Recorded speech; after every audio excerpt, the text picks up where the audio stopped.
이 시간 우리에게 주신 요한계시록 15장 말씀은 하나님의 이 세상을 향하신 마지막 심판의 말씀을 예고함으로 시작하고 있습니다. 1절 말씀을 보십시오. 또 하늘에 크고 이상한 다른 이적을 보며 일곱 천사가 일곱 재앙을 가졌으니 곧 마지막 재앙이라. 하나님의 진노가 이것으로 마치리로다. 이 마지막 재앙, 하나님의 마지막 심판, 어떤 심판입니까? 7절 하반절을 보십시오. 하나님의 진노를 가득히 담은 금 대접 일곱을 그 일곱 천사들에게 주니, 마지막 하나님의 심판은 일곱 대접의 재앙을 말합니다. 그런데 이와 같은 15장 말씀, 우리가 읽으면서 한 가지 이상하다 하는 것을 발견하게 됩니다. 그것은 1절부터 마지막 심판에 대해서 예고하며 말씀을 시작하고 있는데, 정작 15장에는 이 일곱 대접에 대한, 그 심판에 대한 내용은 전혀 나오지 않는다는 겁니다. 오히려 16장을 보세요. 우리가 다음에 볼 말씀인데 16장 말씀을 보니까 마침내 거기서부터 일곱 대접의 심판이 본격적으로 시작하고 있습니다. 저는 궁금합니다. 왜 오늘 15장 1절에서 분명히 마지막 재앙에 대한 말씀으로 시작을 하였는데 15장 끝날 때까지 그 일곱 대접 재앙에 대해서는 말씀이 전혀 없다가 16장에 들어서야 시작을 하실까? 그러면 15장은 우리에게 왜 주셨을까? 이 15장 말씀을 왜 우리에게 주셨을까요? 그 이유는 간단합니다. 이제 곧 있을 마지막 재앙, 하나님의 진노를 가득히 담은 금 대접 일곱을 이 땅에 쏟는 그 심판, 그 심판이 우리 성도들에게 어떤 의미를 가지는지 그것을 먼저 설명해 주시기 위해서 15장을 우리에게 주신 것이다 하는 것입니다. 이게 뭘 의미하는지 아시겠어요? 쉽습니다. 의외로 많은 분들이 이 요한계시록을 두려움의 책, 공포의 책으로 이해를 하고 있습니다. 왠지 묵시록, 계시록 하면은 두렵고 떨리죠. 그런데 물어보고 싶어요. 왜 두렵고 떨리나요? 그렇게 두렵고 떨리는 분들에게 저는 한 가지만 물어보고 싶습니다. 성도 맞나요? 성도 맞아요? 왜 이게 중요한 것이냐? 성도라면은 결코 요한계시록 말씀 때문에 떨거나 겁을 낼 필요가 없다는 거예요. 오늘 15장 말씀을 주신 이유는 그것을 우리에게 보다 더 확실하게 증거해 주시기 위해서 주신 하나님의 말씀이라는 겁니다. 한번 보시겠습니까? 1절에서 마지막 재앙에 대한 예고로 시작을 하였습니다. 그리고 2절에서 어떻게 말씀이 진행됩니까? 이제 한번 보시겠습니다. 여러분들 스스로가 한번 연상을 해보세요. 어떤 이미지가 떠올려지는가? 또 내가 보니, 자, 봅니다. 뭘 봅니까? 불이 섞인 유리 바다 같은 것이 있고, 이게 뭘 우리에게 떠올리라고 주시는 표현일까요? 자, 먼저 바다가 있습니다. 그런데 유리바다 같은 것이라고 했어요. 유리의 특징은 무엇입니까? 명명백백하게 보이는 거예요. 유리 뒤에 숨으면 다 보이죠? 너무 명명백백하게 보입니다. 그런데 그 바다의 특징이 뭡니까? 불이 섞인 유리바다다. 자, 어떤 성경적인 사건이 떠올려지나요?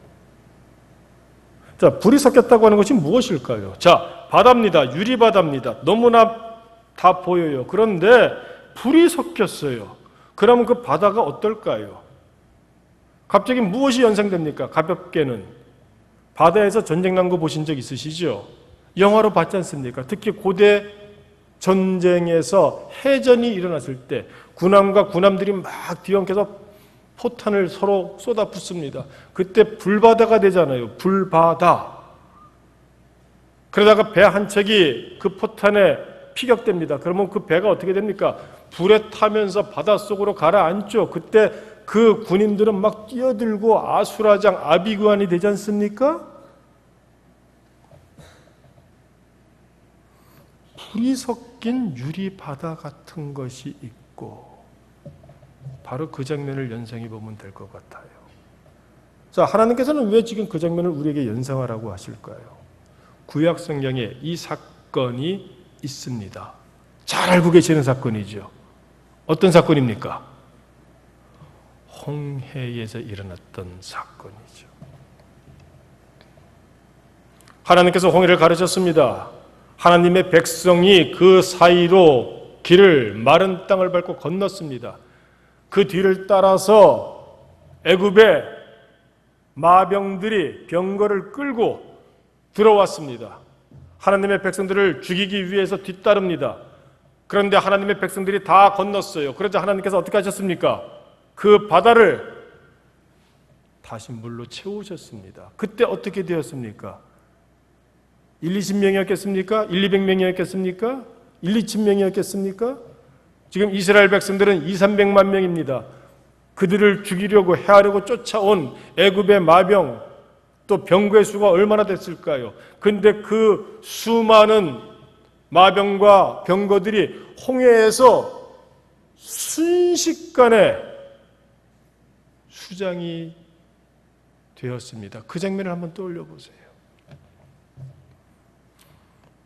또 내가 보니 불이 섞인 유리바다 같은 것이 있고, 지금 하나님께서는 우리에게 그 장면을 떠올리게 하시는 거예요. 문제는 왜 떠올리게 하실까? 그 다음에 어떤 말씀이 있습니까? 짐승과 그의 우상과 그의 이름의 수를 이기고 벗어난 자들이, 자, 누구죠? 한마디로 말해서 성도들이죠. 그들이 뭘 하고 있습니까? 유리 바닷가에 서서 하나님의 검은고를 가지고, 자, 우리 표현식으로 의역을 해서 검은고라고 표현을 하고 있는데, 보다도 우리가 쉽게 이해하자면 성경적인 악기들을 보자면 비파, 소고 이런 것들입니다. 많은 사람들이, 근데 그 사람들이 누굽니까? 짐승과 그의 우상과 그의 이름의 수를 이기고 벗어난 자들이라고 되어 있어요. 그들이 유리 바닷가에 서서 하나님의 검은고를 가지고, 자, 또 무엇이 떠오릅니까? 출애굽기 15장에 보면 이 모습이 너무나 자세하게 설명되고 있어요. 애굽의 마병과 병거들이 순식간에 수장이 되었습니다. 그러자 모세가 그 바다 건너에서 하나님 앞에 노래를 합니다. 찬양을 해요. 그러자 미리암과 이스라엘의 여인들이 손에 소고를 들고 춤을 추면서 노래를 화답을 하죠. 바로 그겁니다. 자, 왜 우리에게 그와 같은 출애굽 당시에 홍해를 건너게 하시던 하나님의 그 역사와 그 가운데서 뛰놀며 찬송하던 모세와 이스라엘의 그 여인들, 백성들을 우리에게 생각하게 떠올리게 하실까요? 그 이유가 뭘까요? 3절 말씀 보세요. 하나님의 종 모세의 노래, 딱 모세의 노래라고 되어 있지 않습니까? 그러면서 곧 이어 뭐라고 나옵니까? 어린 양의 노래, 지금 같은 얘기예요. 유리 바닷가에 서 있는 이 사람들이 모세의 노래를 부르고 있는데, 다시 말해서 어린 양의 노래라는 겁니다. 어떤 노래를 불렀습니까? 3절과 4절을 보게 되면은 하나님이 행하신 일, 한마디로 말해서 구원을 베푸신 그 일을 찬양송하고 춤을 추며 영광을 돌리고 있었다는 거예요.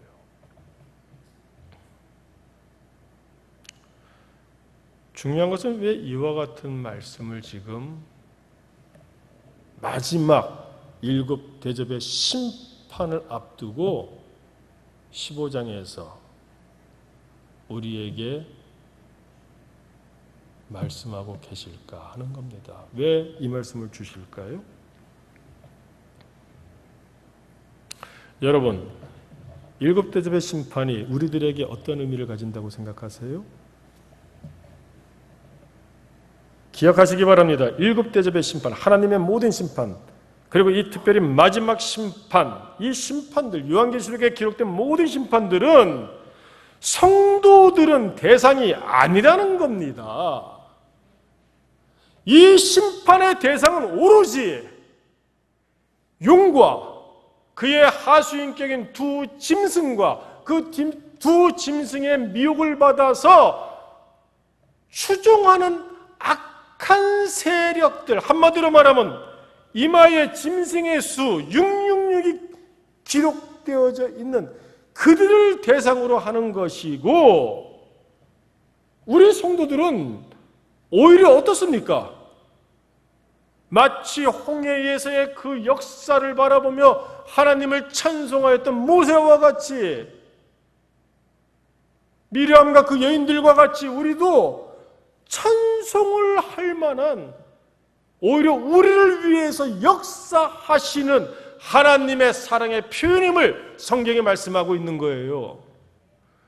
참 안타까운 것이 이와 같은 하나님의 말씀, 나를 위해서 이렇게 움직이고 계시는, 또 움직이시겠다고 이렇게 말씀하시는 요한계시록 말씀을 들고서 성도라고 하는 사람들조차도 두려워서 벌벌 떨고, 혹은 이상하게 가르치는 혹세무민하는 것과 같은 그런 자들의 가르침에 미혹당하여서 불안해하고 올무 가운데 잡히는 것을 볼 때 참 많이 속상합니다. 이단자들의 공통적인 특징이 무엇입니까? 이 요한계시록을 가지고 사람들을 미혹하고 유혹한다는 거예요. 여러분, 중요한 것은 뭔가요? 내가 성도인가 하는 것만 살펴보면 됩니다. 물어보겠습니다. 여러분들은 성도입니까? 그 정도 대답 가지고서 어찌할까요? 말씀을 대언하는 저를 위해서라도 확신 있게 대답할 수 있게, 대언할 수 있게, 여러분들도 확신 있게 대답을 한번 해보시죠. 여러분들 어떠한 경우라도 나는 하나님의 사람, 어린 양의 피로 인침을 받은 성도 맞습니까?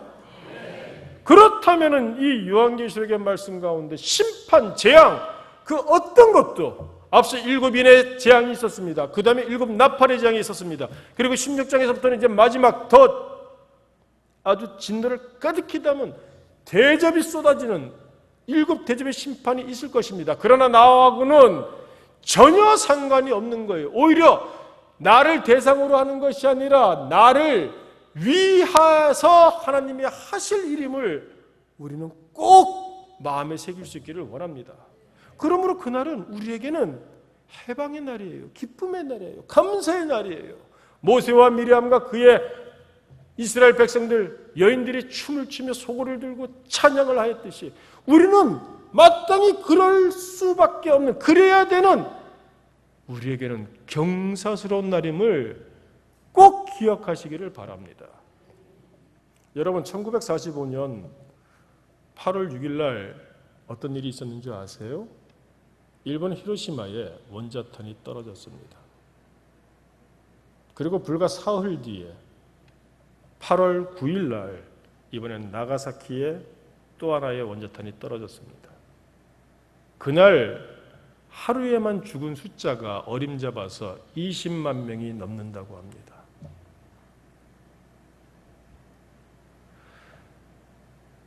그날은 일본인들에게는 공포의 날이었을 겁니다. 두려움의 날이었을 겁니다. 심판의 날이었을 거예요.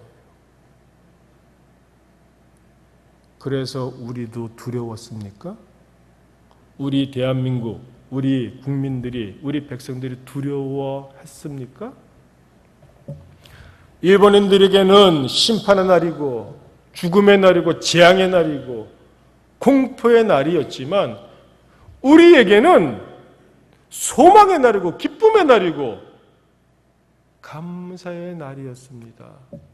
불과 그 나가사키에 폭탄이 떨어지고 나서 일주일도 채 지나지 않아서 8월 15일 날 일본은 무조건적으로 항복을 했고 우리 대한민국은 광복을 맞았어요. 요한계시록에 이 계시록에 나와 있는 모든 재앙과 심판들도 마찬가지입니다. 하나님은 들으십니다. 누구의 소리를 들으십니까? 성도들의 부르짖음을 들으십니다. 출애굽을 하게 된 이유도 이스라엘 백성들이 하나님의 백성들이 너무나 애굽 생활이 고통스러우니까 신음소리를 내고 비명을 지른 거예요. 여러분들의 자식들이 어린 자식들이 막 비명을 지르면은 그 어떤 부모가 돌아보지 않겠습니까? 하나님의 백성, 하나님의 자녀들의 그 부르짖음을 들으시고 하나님이 돌아보셨더라. 그래서 모세를 보내셔서 세우시고 그 완악하고 강박한 애굽의 바로의 마음을 녹여버리셔서 출애굽하게 하셨고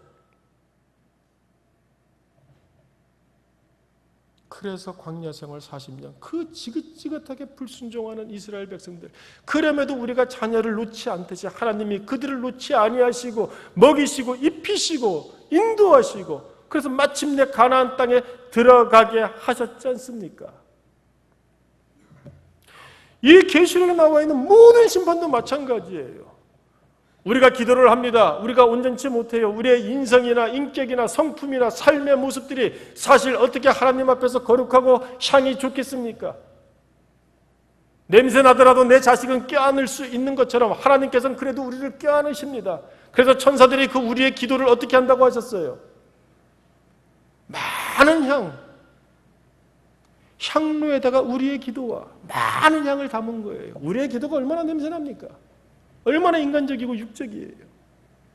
그럼에도 불구하고 아버지 되시는 하늘 아버지 하나님께서 우리의 기도를 들으시고자 많은 향과 더불어 우리의 기도를 천사들이 향로에 담아서 보좌 앞에 올리고 우리의 부르짖음과 성도들의 부르짖음과 우리가 앞서 봤잖습니까? 두 증인의 부르짖음과 순교자들의 부르짖음과 예수 믿는 자들의 부르짖음과 성도들의 부르짖음, 그 부르짖음을 들으신 하나님께서 마침내 출애굽하게 하신 이스라엘 백성들의 부르짖음을 들으시고 열재앙을 내리시고 홍해를 가르시고 홍해를 닫으시고 광야에서 그 수많은 원수 대적을 이기게 하시고 가나안 땅에 들어가서도 그 가나안 땅을 차지하게 하신 그 역사하신 하나님께서 지금 바로 우리를 구원하시고 우리를 살리시기 위하여 우리에게도 하나님의 나라에 들어가게 하시기 위하여 이 땅에서도 그렇고 앞으로 우리가 이 생을 마감하고 소천하였을 때는 더더욱 그렇고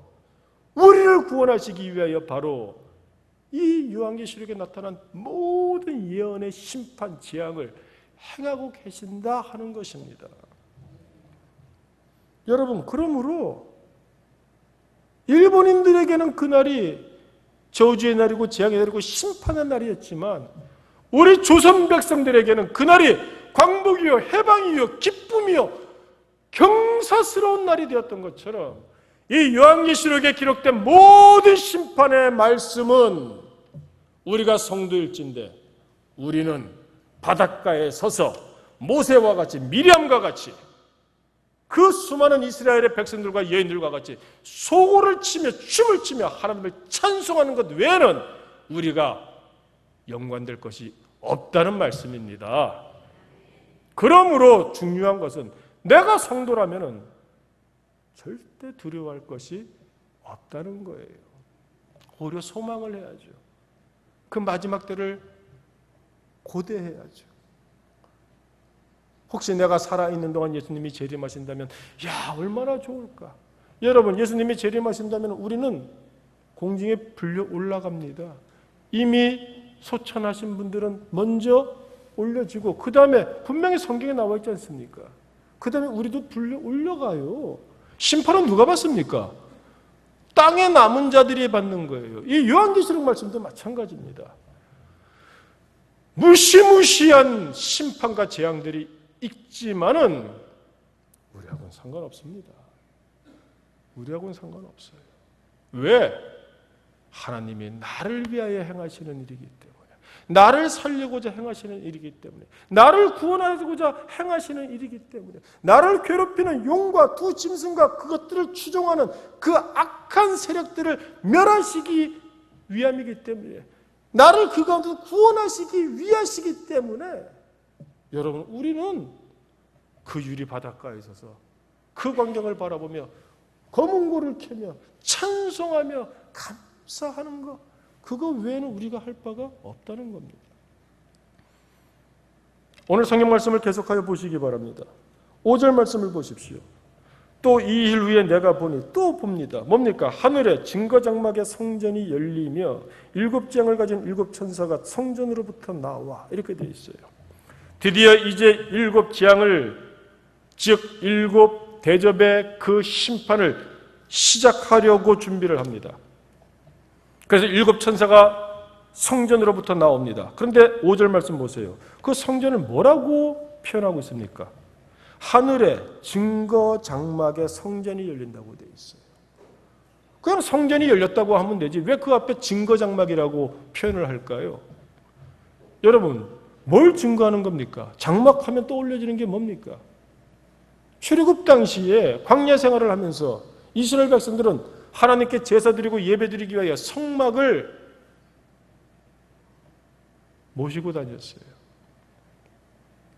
그 성막을 다른 말로 뭐라고 말합니까?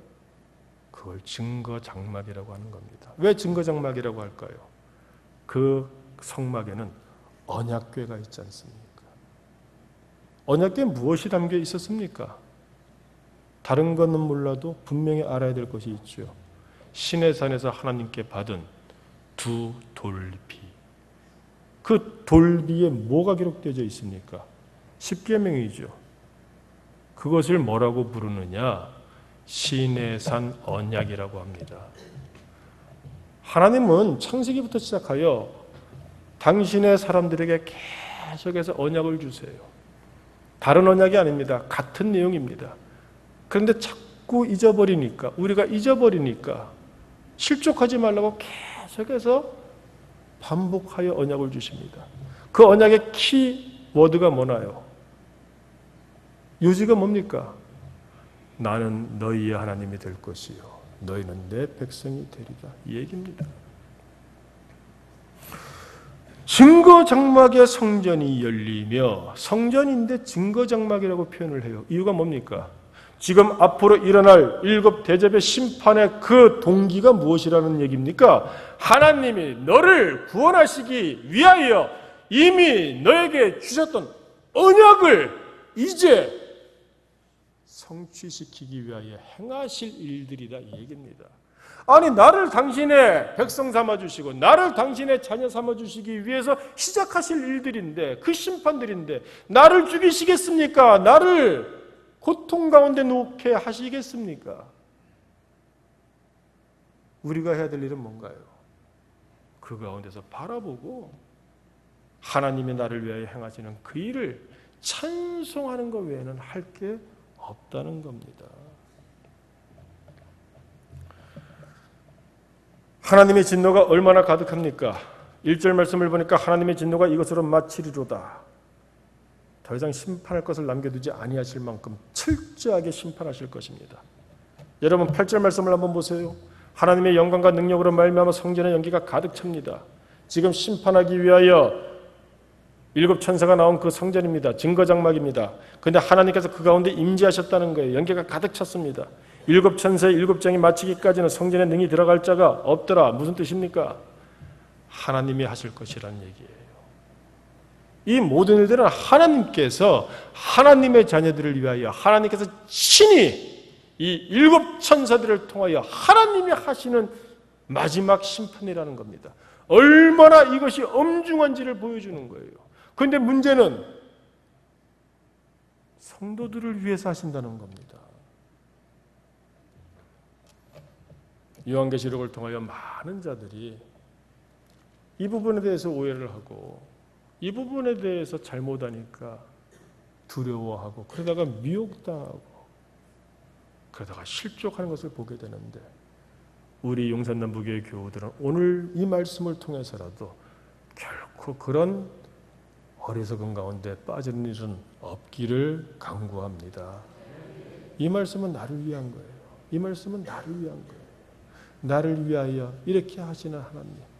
얼마나 사는 게 힘듭니까? 특히 성도로 사는 게 얼마나 힘듭니까? 그러다 보니까 하나님 앞에 기도하고 부르짖죠. 그 기도를 하나님은 들으신다고 성경에 분명히 계시록에 기록되어져 있지 않습니까? 성도의 기도는 아름다운 향과 같이 올라와서 하나님이 받으신다고 되어 있어요. 그 받으신 하나님께서 드디어 움직이시는 겁니다. 누구를 위해서? 부르짖는 나를 위하여, 성도를 위하여. 그러므로 우리는 오늘 이 본문 말씀을 통하여 반드시 깨달아야 될 것이 하나 있습니다. 엉뚱하게 용과 두 짐승을 쫓는 그와 같은 사람들처럼 그런 염려, 불안, 두려움, 공포에 대해서 이야기할 것이 아니라 나는 과연 하나님의 검은고를 가지고 유리바닷가에 있어서 하나님을 찬양하며 하나님이 나를 위하여 행하시는 그 일을 볼 수 있을 만한 믿음의 성도 삶을 살고 있는가, 이걸 보아야 합니다. 정말 보아야 할 것은 보지 아니하고 엉뚱한 것들에 붙잡혀서 계시록 말씀을 두려워하고 있다면 우리 하나님 아버지 그 마음이 얼마나 타시겠어요.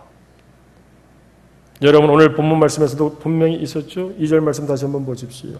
짐승과 그의 우상과 그의 이름의 수를 이기고 벗어난 자들, 우리가 난 과연 이와 같은 자들인가, 이것을 성찰하는 일에 믿음의 지혜를 다할 수 있어야 됩니다. 여러분, 짐승과 그의 우상과 그의 이름의 수, 이게 무엇이었습니까? 666이었어요. 이 666을 어디에 새긴다고 했습니까? 이마에 새긴다고 했죠. 왜 이마에 새긴다고 했습니까? 정말로 인장으로, 화인으로 우리 이마에다 새기는 건가요? 우리의 이마, 사람을 보게 되면 이마가 어떻습니까? 제일 잘 보이는 곳이에요. 이마에다 새기면 제일 잘 보입니다. 삶을 보면 알 수 있다는 거예요. 이 사람의 인격이 어떠한지, 이 사람의 말이 어떠한지, 이 사람의 행동이 어떠한지, 이 사람이 어떻게 사는지, 이 사람이 하나님과 사람들 앞에서 어떻게 살고 있는지. 자, 666 무엇을 의미하는 거였습니까?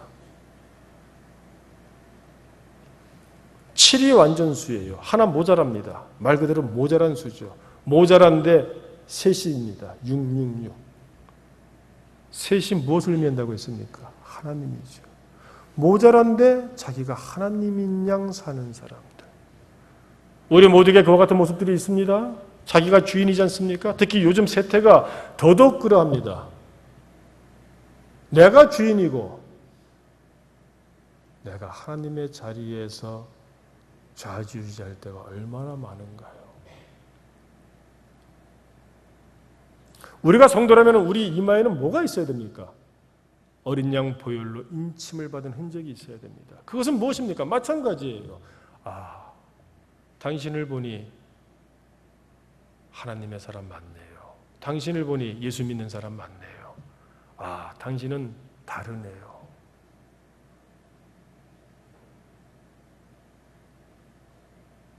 우리가 정말로 두려워해야 될 부분은 나는 이마에 무엇을 새기고 있는가? 나는 무엇을 보이며 살고 있는가? 이 부분에 있어서 우리가 성찰을 하고 고민을 하며 믿음으로 도전을 받는 그 일에 힘쓰는 것, 이것이 오늘 본문 말씀을 받는 우리가 얻을 수 있는 유일한 지혜인 것입니다. 내가 성도라면은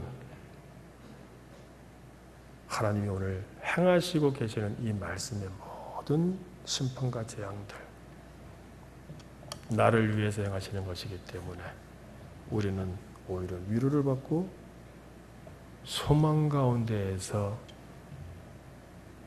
하나님의 일을 찬송할 것밖에는 없습니다. 여러분, 우리는 성도 맞나요? 나는 성도 맞습니까?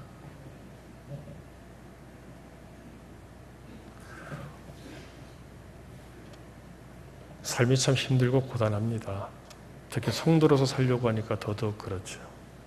하지만 오늘 말씀을 꼭 기억하시고 인내와 믿음으로 이기시는 우리 모두가 될 수 있기를 원합니다. 그리할 때 하나님께서는 나를 위하여 역사하실 것이고 일곱 대접을 악인들과 땅에 쏟아 부으실 것이고 그때 우리는 유리 바닷가에 서서 모세처럼 어린 양의 노래를 부르며 하나님의 검은고를 가지고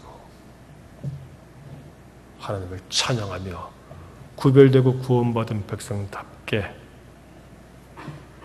기쁨과 감사를 만끽하게 될 것입니다.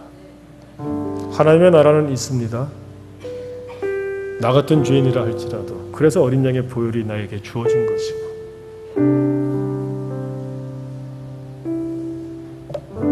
그래서 이 요한계시록의 말씀들 우리에게는 소망의 말씀이요 희망의 말씀이요 위로의 말씀이요 감사의 말씀이고 설레임의 말씀이고 여러분 요한계시록을 많이 읽으셔서 용과 두 짐승과 그들을 추종하는 자들과 세상을 이기는 우리 모두가 될 수 있기를 주님의 이름으로 축원합니다.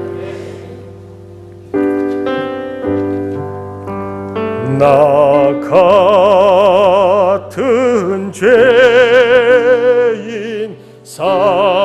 살리신 주 은혜 놀라워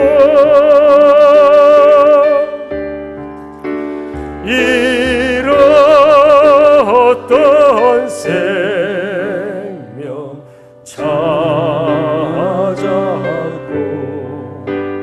광명을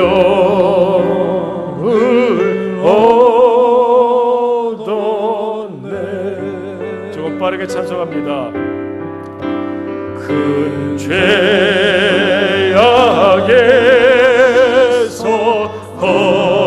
건지신 주 은혜 고마워 나 처음 믿은 그 시간 귀하고 귀하다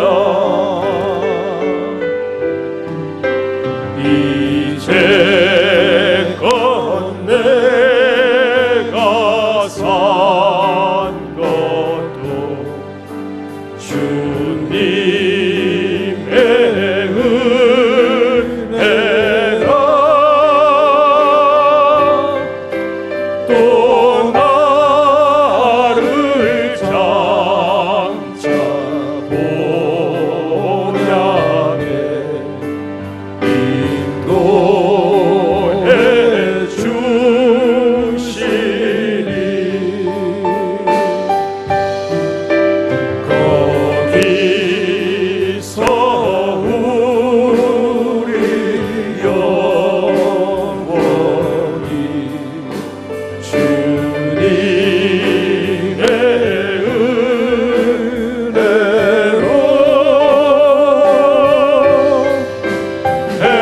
해처럼 맑게 살면서 주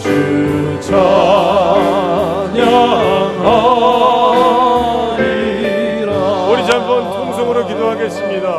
엉뚱한 고민, 엉뚱한 두려움, 엉뚱한 공포, 엉뚱한 불안 다 내어버리시고 나를 위해서 이와 같이 하시는 우리 하나님, 나와 같이 이렇게 하셨던 하나님, 문제는 내가 성도다운가, 하나님의 그 은혜를 힘입을 만한 성도다운가, 내 부르짐을 들으시고 응답하셔서 지금 이런 심판을 준비하신 하나님, 그 은혜에 감사하며 주님, 나는 내 이마에 666이 아니라 그 수를 이기고 벗어난 자가 되게 없어서 예수 그리스도의 보혈의 인침으로 66의 수로 그 수를 이기고 벗어난 자가 되게 하옵소서. 성도답게 하옵소서.